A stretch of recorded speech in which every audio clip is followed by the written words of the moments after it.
नमस्कार दोस्तों, स्वागत है आपका हमारे चैनल शेयर मार्केट में। बात करेंगे ऊर्जा ग्लोबल के बारे में। Q4 के रिजल्ट आ गए हैं and it is very interesting to see that company ने किस हिसाब से अपना रेवेन्यू फ्रॉम ऑपरेशन जनरेट किया है। और कुछ चीज़ें अच्छी हैं, कुछ चीज़ें बुरी हैं, डिपेंड करता है कि मार्केट से किस वे में लेके जाती है।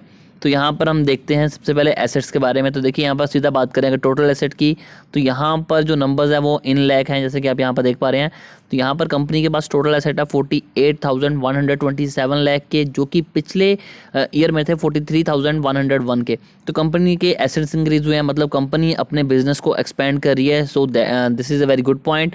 देन वी कवर द जो सबसे इंपॉर्टेंट पॉइंट है रेवेन्यू।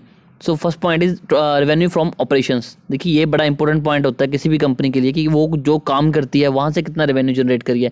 तो अब यहाँ पर देख सकते हैं कि 4,250 लाख, जो कि पिछले क्वार्टर में था 3,377 लाख, और पिछले ईयर की बात करें तो वो था 2,707। तो यहाँ पर अगर बात करें ईयर ऑन ईयर बेसिस पे, तो तकरीबन कंपनी ने अपने रेवेन्यू फ्रॉम ऑपरेशन को 80% तक इंक्रीज़ कर दिया, जो कि बहुत ही ज़्यादा पॉजिटिव साइन है। उसके बाद अगर अदर इनकम की बात करें तो ये भी इंपॉर्टेंट होती है, बट इतनी नहीं। और यहाँ पर अगर अदर इनकम की बात करें तो वो भी पिछले क्वार्टर और ईयर के मुकाबले इंक्रीज़ हुई है। करंटली है 126 लाख, जो कि पिछले क्वार्टर में थी 68 लाख।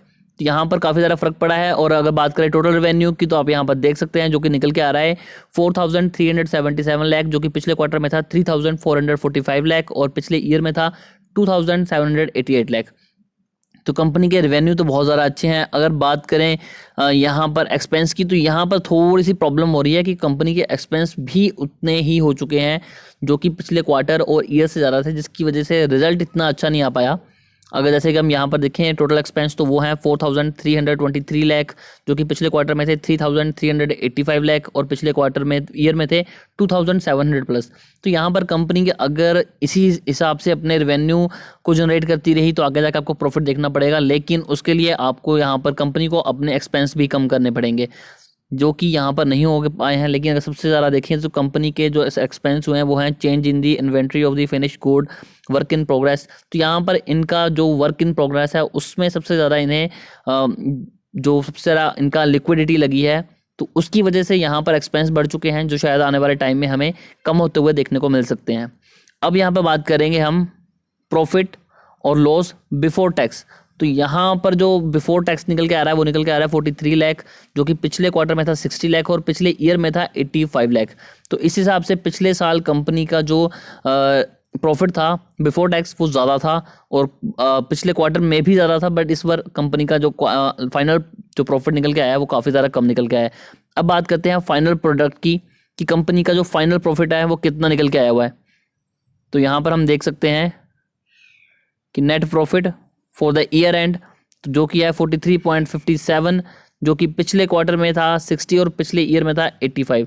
तो यहाँ पर कंपनी की परफॉर्मेंस इतनी ज़्यादा अच्छी नहीं हो पाई है।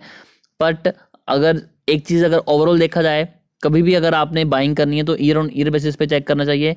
जो मेन चीज़ यहाँ पर है कि कंपनी का रेवेन्यू फ्रॉम दी ऑपरेशन, जो कंपनी मेन काम करती है, जैसे कि वो लिथियम आयन बैटरीज बनाती है, ईवी में काम कर रही है, लैंप्स बना रही है, सोलर पैनल बना रही है, तो उसमें कंपनी को प्रॉफिट हुआ है और कंपनी का काम ज़्यादा चला है पिछले कुछ सालों के मुकाबले। लेकिन यहाँ पर कंपनी के एक्सपेंस ज़्यादा होने की वजह से हमें इतने अच्छे रिजल्ट नहीं देखने को मिले। और अर्निंग पर शेयर की बात करें तो 0.010, और अगर बात करें पिछले क्वार्टर की तो वो थे 0.012, और पिछले ईयर में थे 0.017। देखिए अगर तो आप यहाँ पर लॉन्ग टर्म इन्वेस्टर हैं तब कोई भी प्रॉब्लम नहीं है, कंपनी के रिजल्ट स्टैंड अलोन के अच्छे आए हैं। अगर आप ईयर ऑन ईयर बेसिस पे देखें, मैं अच्छे इसलिए बोल रहा हूँ क्योंकि मेन चीज़ ये है कि कंपनी का जो मेन सोर्स ऑफ इनकम है, जैसे कि अब यहाँ पर देखें कि किसी भी कंपनी का जो मेन सोर्स ऑफ इनकम होता है वो होता है रेवेन्यू फ्रॉम ऑपरेशन, कि वो जो काम करती है वहाँ से कितनी इनकम जनरेट हो रही है। तो यहाँ पर आप देखिए कि कंपनी ने लगभग उसको डबल कर लिया है। तो कंपनी में अगर एक्सपेंस ज़्यादा हुए हैं तो ये हमेशा ज़्यादा नहीं होंगे, कंपनी नेक्स्ट टाइम अपने एक्सपेंस को कम करेगी, जिसकी वजह से हमें और ज़्यादा अच्छे रिजल्ट देखने को मिलेंगे। लॉन्ग टर्म इन्वेस्टर्स के लिए रिजल्ट अच्छे नहीं है, शायद इसकी वजह से आपको थोड़े टाइम के लिए गिरावट देखने को मिल सकती है। कैसे रिजल्ट मार्केट से लेगी वो तो कल पता लग जाएगा, लेकिन अगर आप शॉर्ट टर्म के लिए सोच रहे हैं तो शायद आपको यहाँ पर निराशा हाथ लगेगी। लेकिन अगर आप लॉन्ग टर्म के हिसाब से देखें तो रिजल्ट सेटिस्फाइड है, अच्छे आए हैं।